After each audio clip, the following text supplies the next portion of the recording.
Hey, you. How you doing?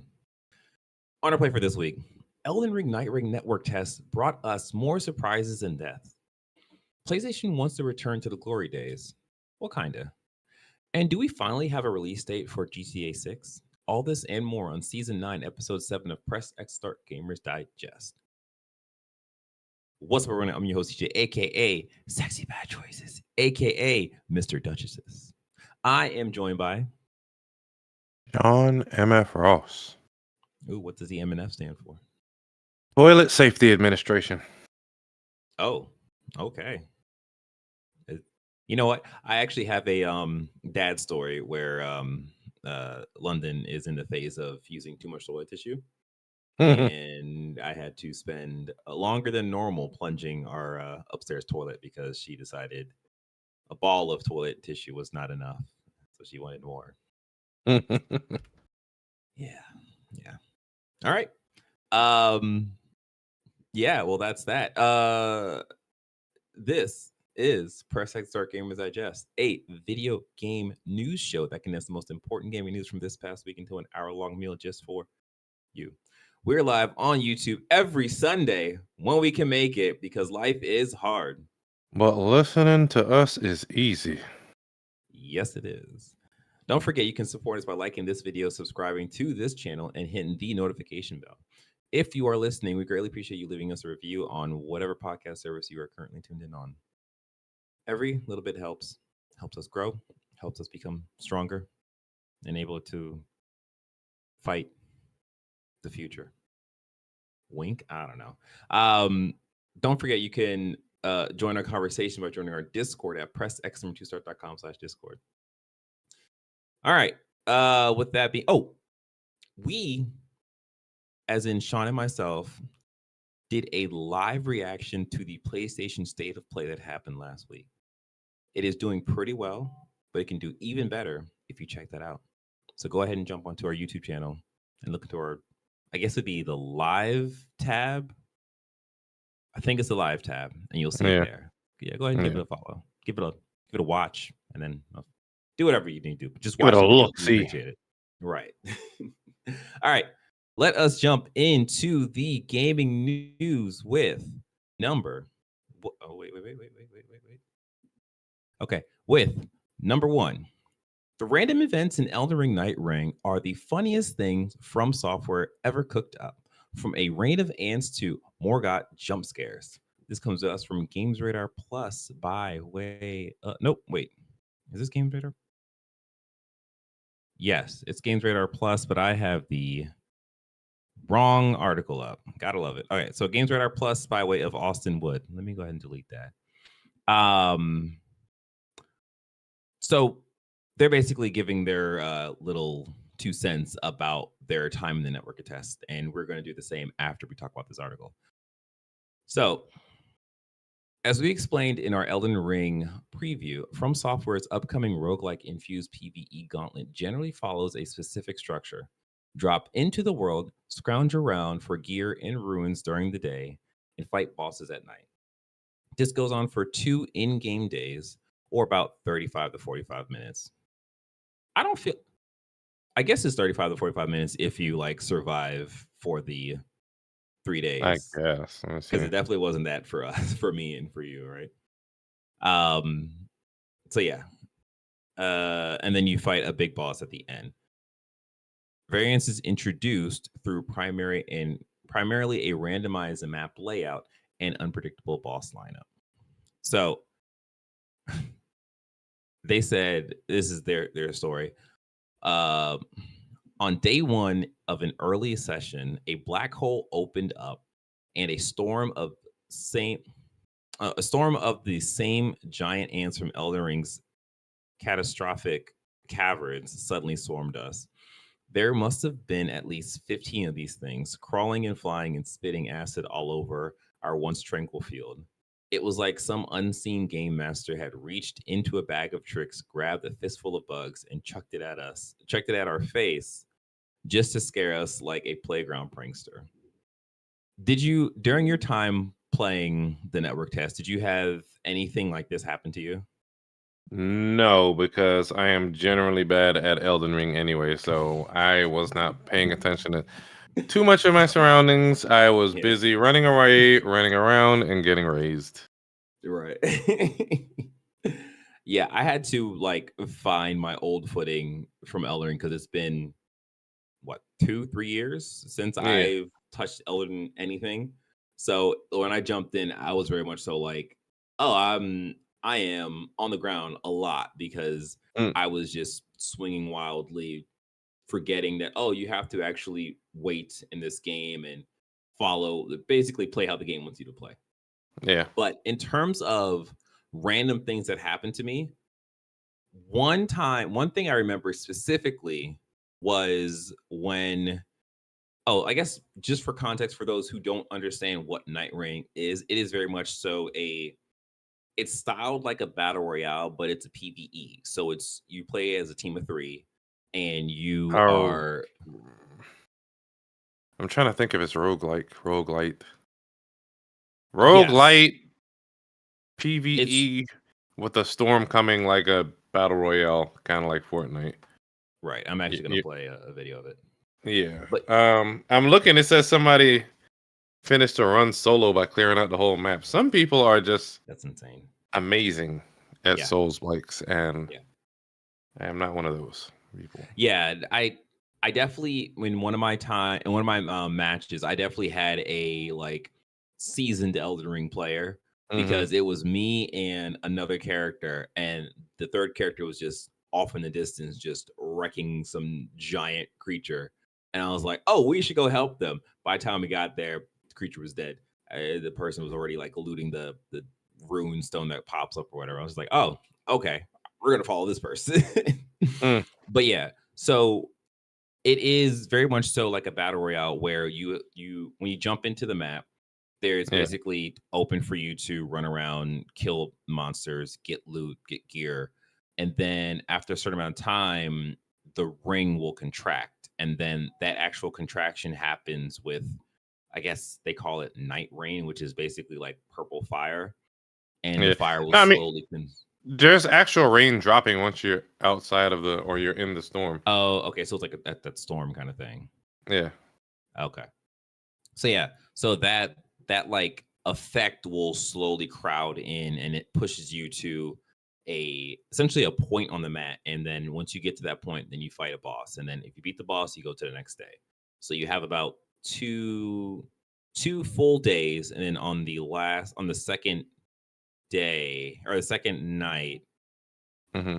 I think it goes to, I don't think there's like actual third day. I think it just goes to a boss fight, and that's considered the third night or whatever. It's kind of weird. I haven't gotten that far because I haven't developed the skill set to achieve such.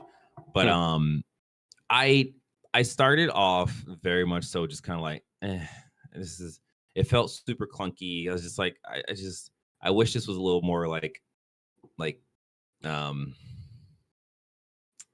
can't think of the word. I just wish it was more responsive. I'm sitting here Yeah. like attacking, trying to dodge, and like you have to finish the animation and you can dodge. I'm just like, oh, this I mean, hurts. it's a choice. It's a decision. It's a design Exactly. decision. But then eventually I got used to it. Once I got used to it, that's when I started having the fun.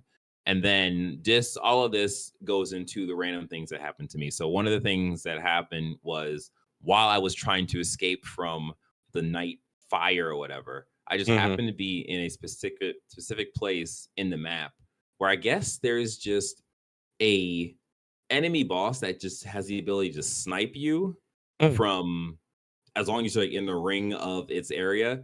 And he just threw a spear and just completely like killed, like basically like pinned me to the ground and killed me. And then it takes you a while to get up because it's Elden Ring. And You're as I supposed was to getting up, parry it, Meliodas. I I should have. I should have. If only I knew that that was going to be a thing to happen and saw it Mm. coming, I would have at least tried.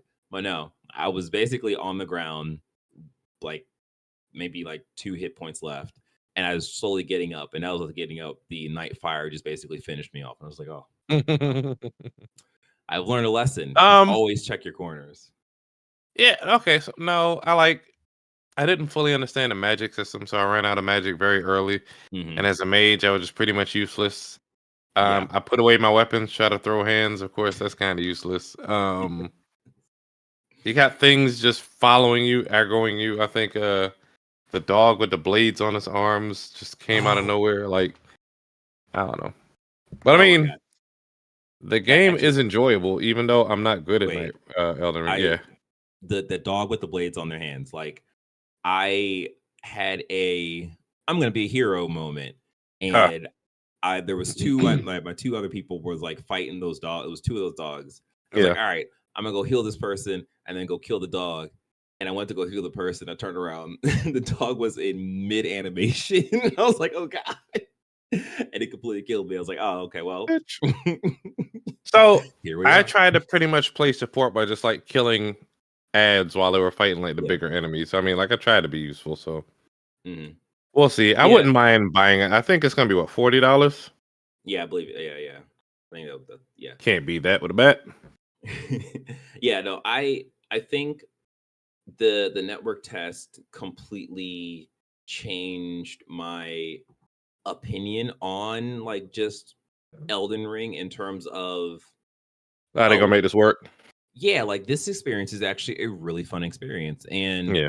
apparently the network test is they tweak certain things to just make it easier to jump in and play, whereas the actual experience should be more, I think it's going to be more like you're actually making like progression to become stronger and stronger. So you might not, Yeah. when we first play, we might not jump in as strong as we are in this test. And then Yeah, I the noticed after a session is done, you do carry over something, but I'm not exactly. fully aware on what it was. Yeah. Some things that they streamlined in the game. There's no fall damage. Hmm.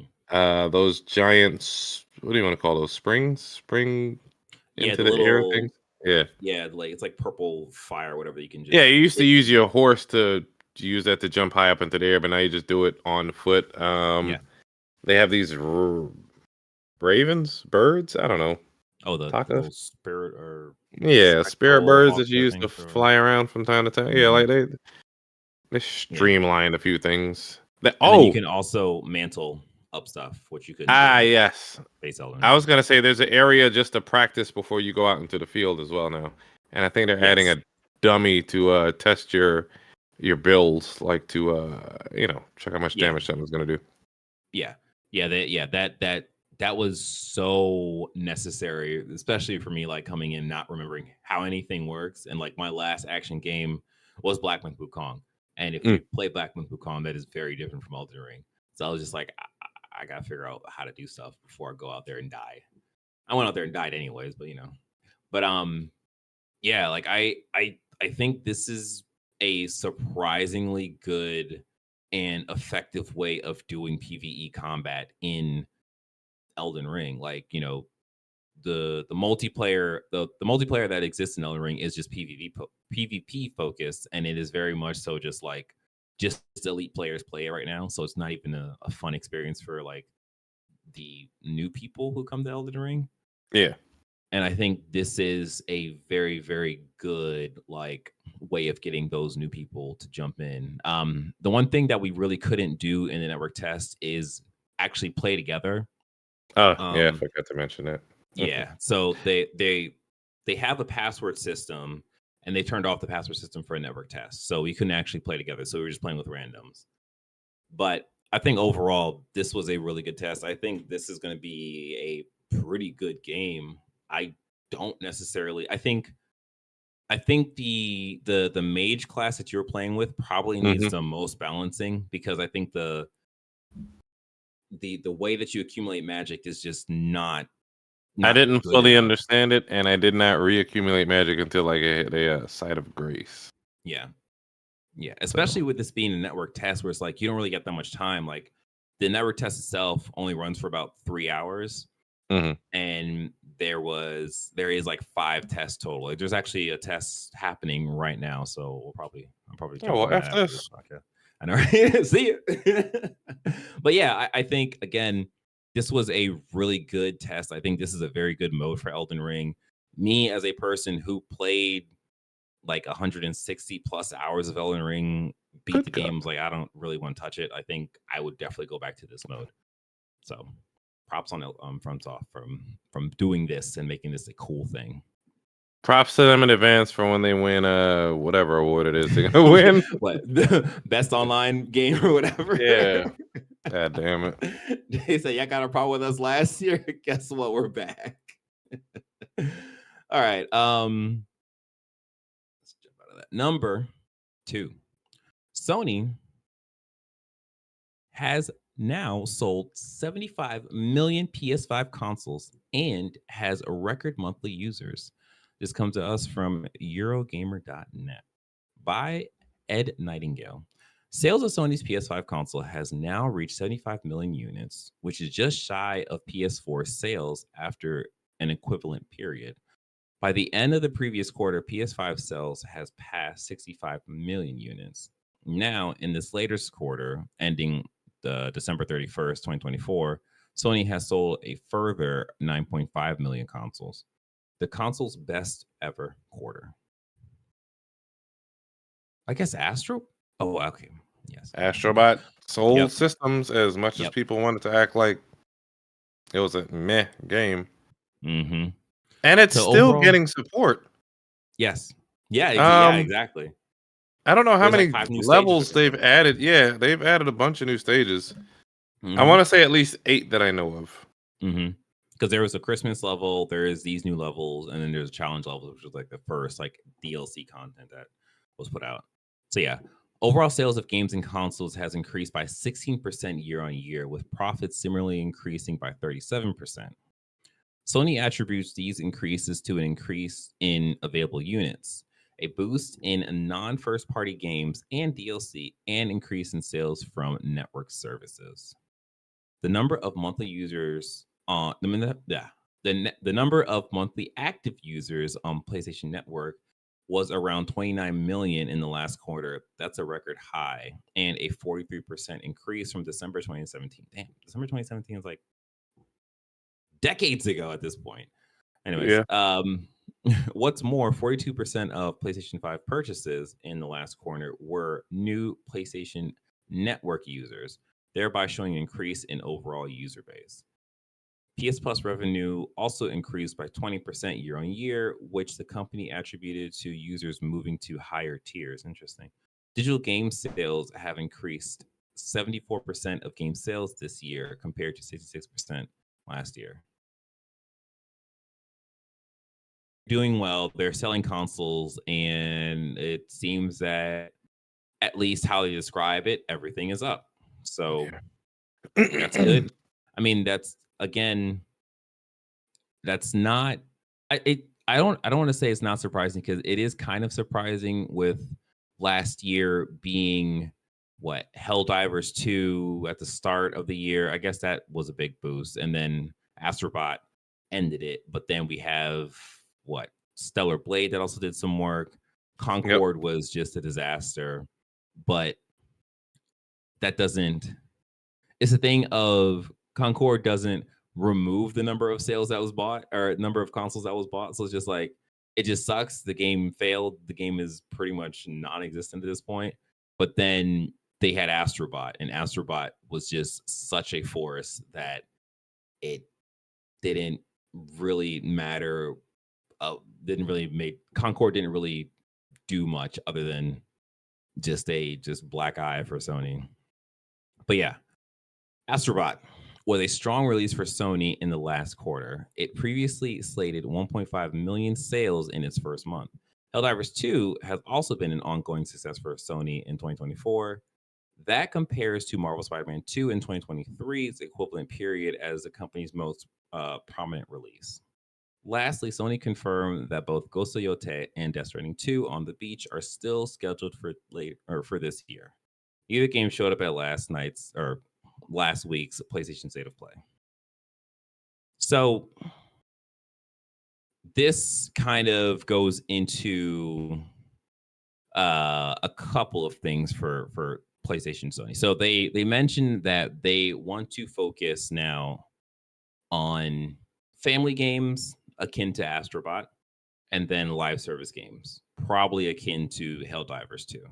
And I think that is just probably that's addition to the AAA games that we know are in the pipeline still. And I Yeah. think this is probably a good move. And I honestly, because like there's been a lot of stories that I've seen online where people are just like, I think specifically like a Gizmodo article or something said that like, oh, Sony's not listening to their player base or whatever. And it's just like, That's the worst you're thing to do saying is that listen to your player base. you're not wrong. But it's like the person was coming from the perspective of the live service Mhm. aspect of that comment that PlayStation made. But it's like they're also they're also doing family games. And like I think it I don't I think think people understand how long it takes to steer a ship and how long it takes to come out with these games. They could be yeah, listening to their player base, but you're not going to see the effects of it well past you even remembering you saying some shit. yeah. But I think what confuses me is that well, okay. I think the disconnect is people might not understand what they refer to as family games Yeah. because Astrobot is akin to a 3D Mario platformer, and it's Mhm. like they're not talking about family games like oh we're gonna make a Kirby game. They are talking about like oh we're gonna bring platformers back in a big way, like because that's what family games are considered now. It's like platformer games, and it's like that's what people wanted in terms of the old PlayStation coming back, like having Mascot smaller games. games. Yeah. Yeah. So it's like this is a good thing. Like this is what we want from Sony. Like they are really diversifying in a much better way. Yeah, of course they're going to do the live. They're going to still attempt the live service stuff because that is going. If that is successful, that would be the thing that allows them to be able to like budget more for the smaller games and stuff and not really have to be like make or break on those games. Yeah. But yeah, so on top of all of that, so this article is from VGC and it's Sony reportedly might not hold a full PS5 summer showcase this year by Andy Robinson, but he's actually pulling from the Jeff Grubb Game Mess podcast. I also listened to that as well. And I think that title's a little misleading because in the podcast, Jeff Grubb says that essentially PlayStation is considering or they're weighing their options as about okay. They're weighing their options on whether or not to do either a state of play or a showcase this summer. But they are essentially leaning more towards a showcase. Like that's this consideration to do a showcase because Yeah. they might have bigger stuff to show. So it's like we might begin a summer showcase this summer, which I think makes sense. And then we have an answer as to why Marathon was not at the state of play, and that is just because they're going to do their own thing later this year. Hey, man. So yeah, so it's I think your camera froze again. Son of a. So yeah, it just seems that like this summer we're probably going to get a big showing from PlayStation, which is necessary because they've had a lot of games canceled. We don't really know what their big studios are doing. We do have Ghost of Yotei and Death Stranding, but it would be nice to get more answers from the other studios. So Yeah. I think we should expect something nice this summer. Okay, yeah. And then number 3, Avowed has dropped and it's doing pretty well. So on Opencritic it's at 83. Metacritic is at an 80. So I've been listening to a lot of people talk about this game, and it seems that the one shining aspect of this game is the combat, and it's first person hack and slash, I guess, with a little bit of melee or magic. Yeah. And everyone that I've heard, they may have critiques or whatever, but they always go back to say that the combat feels good, it feels weighty, and it feels like impactful. So it's like, okay, that's good. They nailed that. The major critiques I have heard about this game is just the writing doesn't seem that great. Like the characters doesn't people wasn't really investing into the characters and like the dialogue choice and all that stuff. Some people like kind of said that it kind of felt similar to like Dragon Age Inquisition, not Inquisition, geez, Dragon Age Veilguard. And I was like, oh, that sucks. But it's sitting pretty high, so I think that's good overall. As you could tell, I haven't played the game. I don't know if it came to PlayStation. I may pick it up like down the line when it's a little cheaper on sale. Yeah, but right now I don't think it's not like it's in the 90s and you feel compelled to be like, God damn, I got to get on this. Yeah. Do they have anything like that? Like Indiana Jones would probably be the biggest thing. But you know what? That actually led me into a thing that I did want to bring up, and it kind of, I had this thought and I was like, oh, that actually kind of makes sense. I feel like Microsoft is going to be like the premier AA publisher. And it's like it like they have potential of having like these heavy hitters like Indiana Jones and Great Circle, like Call of Duty, but I think a majority of their games definitely feel like they're just like hitting at the AA level, and it's like that's not bad. And we're gonna talk about Obsidian in a second in terms of like them not trying to like hit the gangbusters, they just trying to make good games, and it's like that's commendable. I think that's actually a good bar to set for yourself, and like if you go over that bar, that's great, but you certainly won't go under that bar. So it's like but yeah, I feel like that is kind of the space that I'm feeling like Xbox is like sitting in. It's just like, well, that works. If it works for you guys, then it works.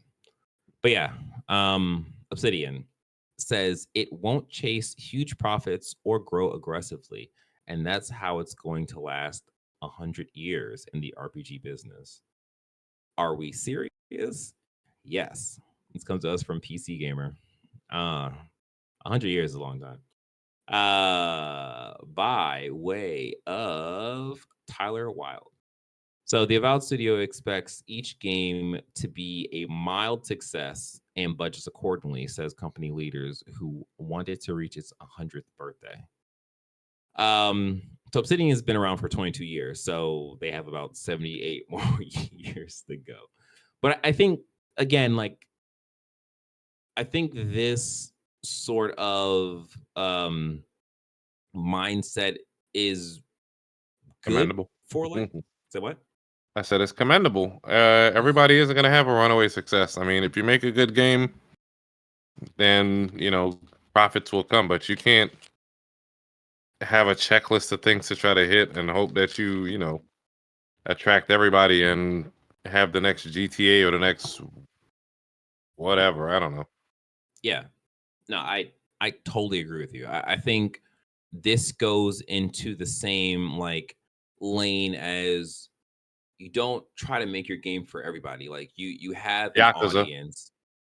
Exactly. Yeah. Like you make your game for that audience, and it's like you understand that, okay, if this is the budget I'm setting for this game, we're gonna make it the best to that like budget, but we're not trying to make this thing look like The Last of Us in terms of visual like fidelity.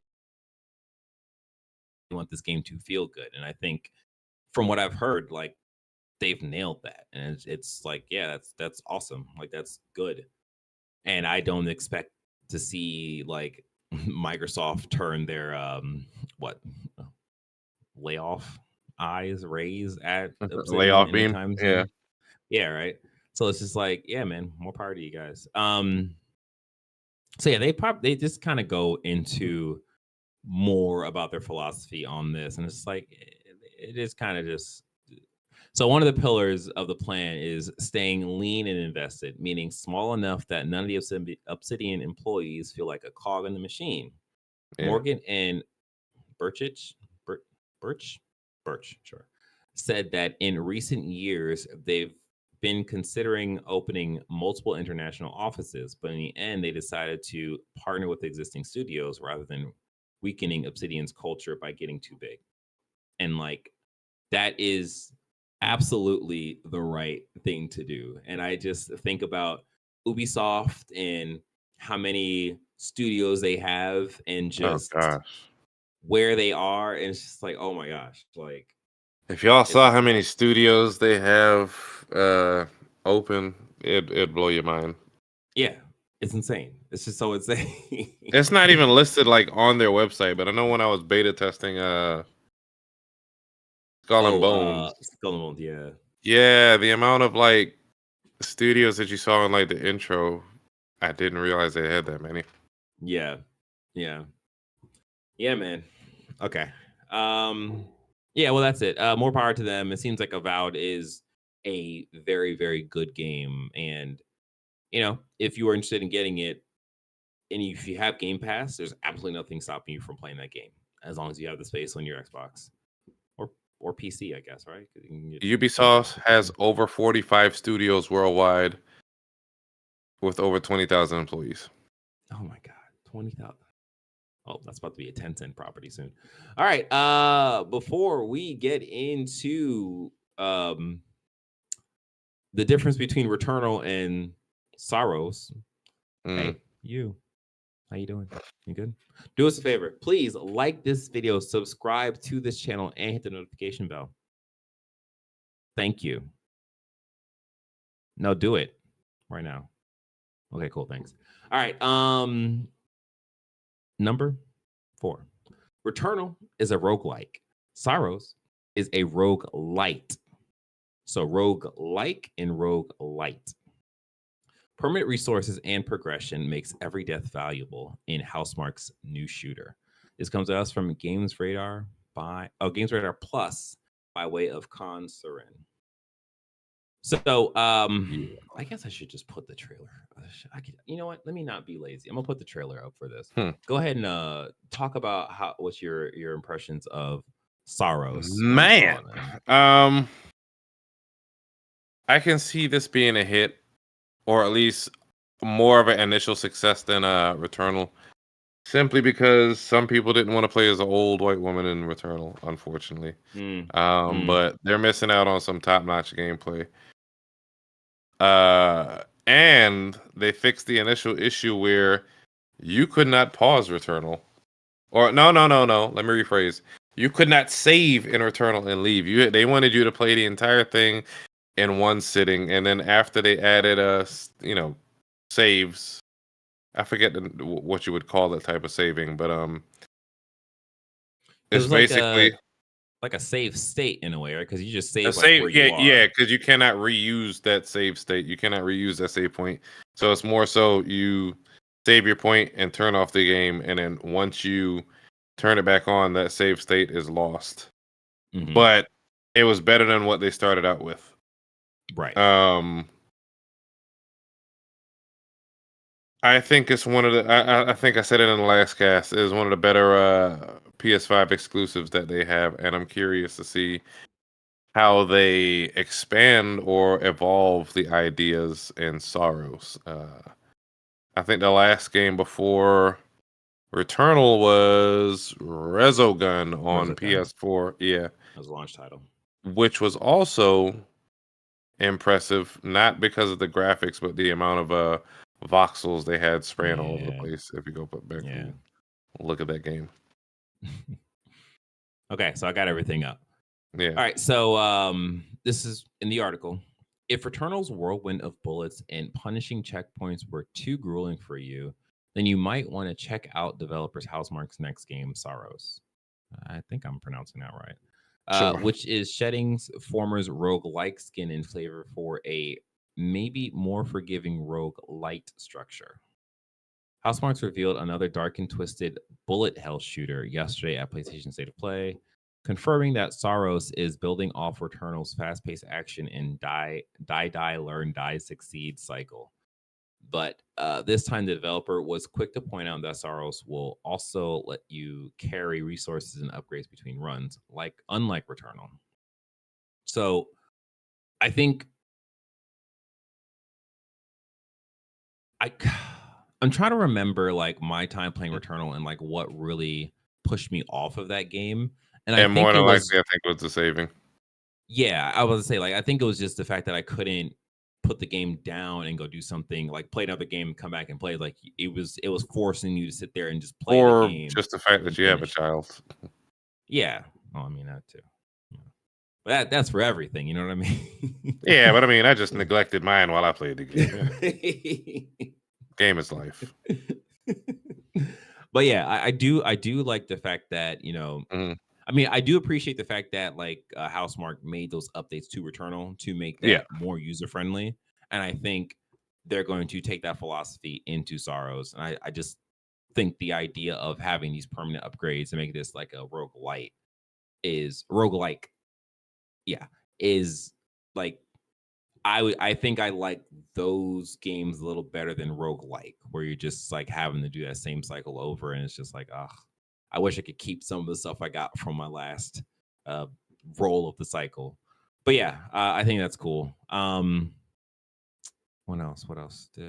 That's sort of the biggest thing that they have pulled from this. The difference between roguelikes and roguelites and roguelike. Okay, you know what? All right, Games Radar, I see what you're doing. Gets debated often. Is a roguelike really a roguelike if it doesn't have proc gen grid-based map? Okay, they're doing procedurally generated grid-based maps. Do we really need to call Spelunky a roguelike because it's a platform? Do we need to call every game with meta progression a roguelike, even though it has other things that makes it like rogue? So some people don't really care about the difference. I don't. I like to play them all. They all have their different quirks. I can see how it would be maddening to some people, but I mean, this is no different than playing games like back in the day where, you know, your progress didn't save. Yeah. You had to beat it all in one sitting. So I mean, we grew up with this, DJ. That's true. I was even gonna say, in terms of the discussion between the discussion behind classifying these games is the same as like, oh, this is an action RPG. Oh, this is an adventure RPG. Oh, this is just a RPG. And it's just like, okay, they're all RPGs at this point. Like, every game you play, like it has tinge of RPG in some way, shape, or form. So yeah, that stuff is always just a pain in terms of how do you classify these games when they borrow so much from each other. Hey, when you're poor back in the day, every game was a roguelike. Shout out to all my people who didn't have any memory cards. Oh, yeah. You're not wrong. All right. And damn that person at GameStop who convinced my father to get a CD cleaning kit instead of a memory card for the Dreamcast. Damn you to hell.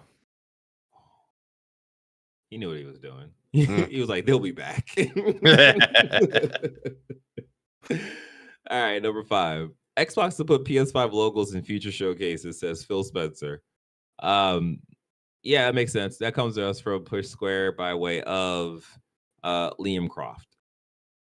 So we ain't really need to dig into this too far, because I think that just, if they're releasing the games on PlayStation and they are about making money now and not selling the Xbox console, then it makes sense that they would do a move like this. Like, they're just taking another step into becoming a third-party publisher. And again, there's nothing wrong with that. If that works for them, then, you know, rather that than they shut the whole Xbox train down and not have these games and not have these services. So yeah, is there, you got any feelings on this? Nah. Phil Spencer always gives us gems every time he has a interview. Although I'm surprised he's doing all these damn interviews instead of working. Whatever. I think he said he's just basically given up on trying to convert people over to Xbox platform. He'd rather just get the games out there and let the money roll in, because so there's a quote. I'll just read the quote. I just want to be transparent with people for shipping. Transparent with people for shipping on Nintendo Switch. We're gonna put that. Yeah, I know, but I feel like the quote, I just want to be transparent with people. If we're shipping for Nintendo Switch, we're gonna put that. Phil Spencer said. I feel like that's what it should be, but whatever. Yeah. for shipping on PlayStation, on Steam, people should know the storefronts where they can get our games. But I want people to be able to experience our Xbox community in our games and everything we have to offer on every screen we can. You know what? That makes sense. Because if you're watching all these showcases, State of Play, Summer Game Fest, the Game Awards, and they're doing all these world premieres, and they only show the Xbox, you gotta look at it and be like, damn, well, I guess it's not coming to my system. And you just never bother looking into info for that game again. It's only gonna sell if you're like hardcore looking at the news daily or talking to somebody. So yeah, it's less of a marketing budget if you have to market it only once. Exactly. And then just say the date for PlayStation. So they're saving on money by doing this. Unfortunately, it's they don't have the install base anymore to just do exclusives on Game Pass, and then not really market for whatever it's going to come to after that. Yeah, I think you hit the nail on the head right there. Like, it is just, especially looking at it now, where I feel like this came out because probably, like, Phil realized, like, oh, if we had played nice earlier, we probably could have gotten into the PlayStation State of Play, and that would have boosted our games, X number of times, just because there's people looking at that and also seeing our games there. And it's like, now he's like, yeah, okay, we're going to just have the PS5 sticker, have the Nintendo Switch sticker on the games that are going to show up in those consoles. And it's just like, I wonder what the viewer numbers for the directs are versus State of Play. Yeah, let me see. That's a good question. I actually don't know. Xbox 4K Developer Direct, 1.1 million views. What do we just have? Showcase? State of Play? Yeah, State of Play.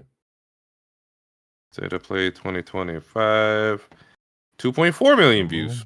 Okay. So there's that. Yeah.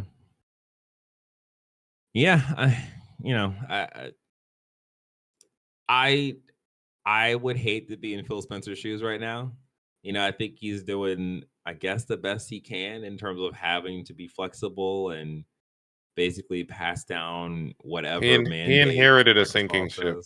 Yeah. I think there was actually a story that I didn't put in the docket because it was like, when I saw it, it was like probably a week or so old. But it was like, the headline was like, Microsoft was actually planning on shutting down the Xbox in like 2021 or something like that. But then I guess Phil changed course with the whole Game Pass model and stuff. So it's like, damn, like that really was a sinking ship. But they're still going around. They're still kicking. Number 6. We basically know when GTA 6 is coming out now. Sort of. This comes to us from Kotaku. This was something I just saw today, and I thought that was really interesting. So this is pure speculation. They don't have any special knowledge that a normal person doesn't have access to. So basically, they are looking at what Rockstar said in terms, or I guess what Take-Two said in terms of that GTA 6 is coming out this year. They looked at when Borderlands 4 is supposed to come out, which is September like 23rd, I believe. And they looked at the fact that we always have a Call of Duty come out in November, and they're not going to release GTA 6 in December. So that only leaves 1 month in the fall, which is October. And apparently Rockstar has a history of releasing their games in that like fall territory, or in that October territory. And they have guessed / estimated that GTA 6 will come out October 28th. And I'm like, all right, that's cool. We'll see what happens. And this is all predicated on the fact that or this is all predicated on if Rockstar does not delay GTA 6 into 2026.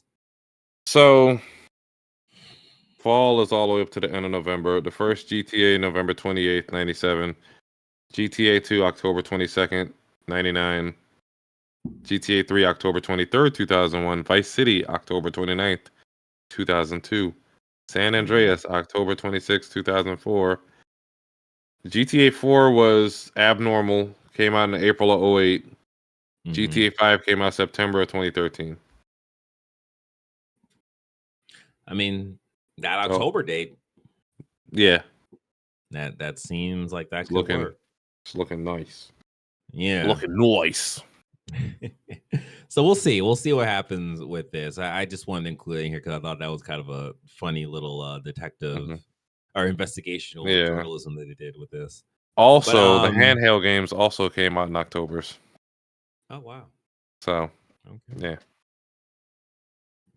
Okay, we'll see. We'll see. We'll set that as a date and double back on it if it happens. All right. That is it for the gaming news. Let's jump into the quick hits. We only have one, and it's very quick. Ubisoft CEO says it plans to focus on open world and live service games year after year. It's like they don't care anymore. It's because of BGC. Why should they? Yeah. By way of Chris Gullion. That's pretty much. Hey. Let me rewind back for a second. Fathers. Because October 28th is a Tuesday, right before Halloween. Please take your kids out trick-or-treating and then play GTA 6.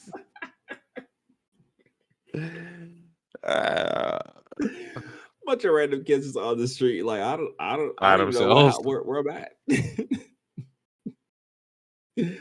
Oh, that's funny. Oh, that's anyway, funny. Ubisoft. Yeah. I like. It's one of the things. It's interesting to see this be their messaging, and then looking back at last year, like one of the most acclaimed Ubisoft games was Prince of Persia, the new Prince of Persia game. I don't remember the full title. They released too many. Yeah, you're not wrong.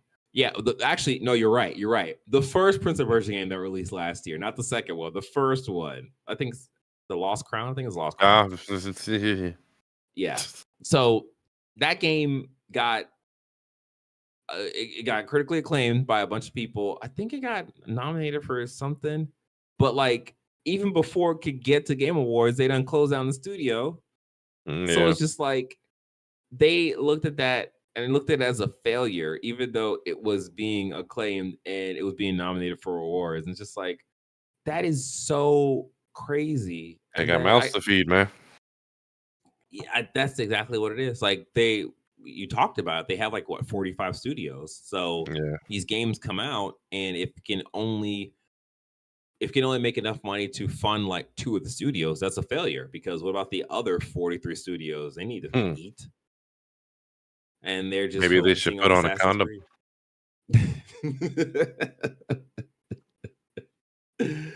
Their pull-out game is weak. So that's just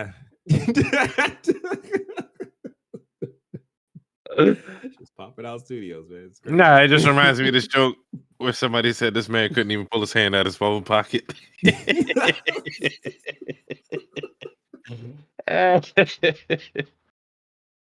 Anyway. Oh, that's funny. Ubisoft. Oh man. Yeah. Just I don't know what to say about Ubisoft, man. Like good luck. You know what to say about Ubisoft? If you really want to buy their game, just wait a week. It'll be on sale. Anyway. You're right. All right. No need to buy their launch. For the quick hits. Before we end this thing, let us quickly talk about the games we have been playing. Sean, you have been playing High on Life. So it came to PlayStation Plus, and apparently it's been doing very well on PlayStation Plus. Oh, really? If you like Rick and Morty, it's made by the same people who made Rick and Morty. I think they had a Rick and Morty game, but it didn't do very well. But High on Life. If you like that style of humor, you'll like the game. It reviewed pretty well. Let me see. What did we get on Metacritic? High on Life, Metacritic, Opencritic.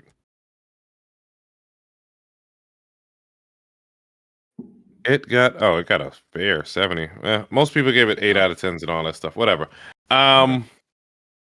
It has a lot of cussing, so I couldn't. I started to play it, and I was just like, I gotta turn this off. I can't play this right now. Can't wait till she falls asleep. All the guns talk to you. They just dare you to They dare you to do everything that you can't do. They even have some achievements. It was like, you can't do this in Fallout. Like, I don't know. Funny. Yeah. You wake up in the game. Your sister offers you a line of blow, and that's how you choose your character, because you're looking in the mirror and you're choosing from a few different faces. And what do? You go out to go party or something, and then just an alien ship just appears, and boom, just like that, Takes you off. Yeah. I want to say you run off and you end up. In the game, humans are drugs for the aliens. So, like, they take you and they snort you, and I don't know. This game is just strange. Like, the aliens leave, and I think they shot one of their own for some reason. I don't even remember, because I had the volume down low. But you flip them over, and there's the first talking gun you get, and you pull out the inhibitor, and okay, off you are on your adventure. Right. Yeah. Okay. So that's cool. It has a lot of plot devices just to move you from point to point, but it's really the dialogue that you want to hear. The gunplay could be a little bit tighter. Okay. But clearly you're just there for a playable Rick and Morty game. Rick and Morty style humor game. Yeah. Okay. That's cool. Yeah, I am happy that you brought that up, because I totally forgot that was part of PlayStation Plus, and I was like, I actually wanted to play that game when it came out. So it's like, yeah, I'm gonna definitely add that to the library and try to download it. But what I did download for me was the Like a Dragon Pirate Yakuza in Hawaii demo. So I got to try that out, and I played a total of about an hour of it. And I did want to play more, but I had this crazy issue of Mother Nature preventing me from playing this game. So we're going through some like crazy windstorm, I guess. That's how you describe it. And it knocked the power out like 3 times when I was trying to play this demo. So like I started the game up. I basically what's his name? Is it Goro? Oh my god. Yeah, Majima. Yeah, okay, yeah. So Majima basically got off his pirate ship. I got onto a beach, and these like bandits, or not bandits, these thugs came up to me and demanded my money, and I was like, I guess you're asking the wrong motherfucker. Oh, your camera froze again. But yeah, so I fought those people, and that's how the tutorial starts for like, oh, this is how you fight in this game. And it was a thing of the first time I did it, I was like, I don't know what anything does. So I kind of made my way through. You're flailing around. Yeah, exactly. So I beat them, and then I fought like maybe like 4 or 5 more like groups of enemies, and my power cut off. And I was like, all right, let me go jump back in the game. I was like, this time I know what to do. So I was going through those same guys again, beat them way smoother the second time, like, because the game is like, okay, you have these different abilities. You can use your imagination to become like a swashbuckler, and you get like 2 swords to like, hack and slash or whatever. And I think the first time around, I was just overwhelmed by all the different options that you have in terms of combat. And it's like Mhm. that's really, really cool because it gives you the ability to like, craft your own play style and like you basically can if you want to just lean on normal what's the name? Majima? Majima? Yeah, Goro Majima. Okay, yeah. So if you want to lean on like his normal fighting style where like he just has Mhm. like a little pocket knife or whatever, you could do that. We could also switch to the like the pirate aesthetic and you can fight that way. And it's just like that's really cool. And then my power cut out again. Mm. So I went back in a third time. I was like, all right, this time I'm just gonna try to get as far as I can in the game. But at that point, I was like, okay, I'll come back to this and play it later. Um, my only critique with the game is that, and I don't know if it's the same with the other like this same style of like games, but is there like a lock on? Maybe.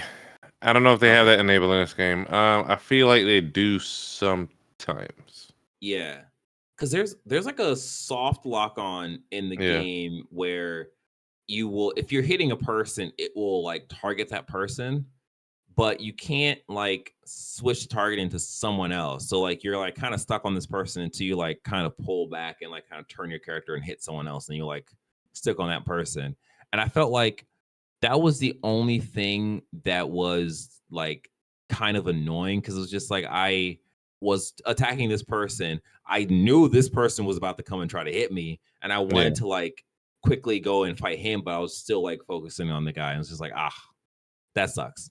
But I think overall, like I had a good time with it. I am going to be interested to see like exactly how long the game is Mhm. because I feel Um, like I think they're gonna make it slightly longer than The Man Who Erased His Name, which okay, was let me see, time to beat. I think that was like 10 hours. okay. Main story 12 hours for that. Completion is 33 hours. So it may be like between 15 and 20. Yeah. Okay.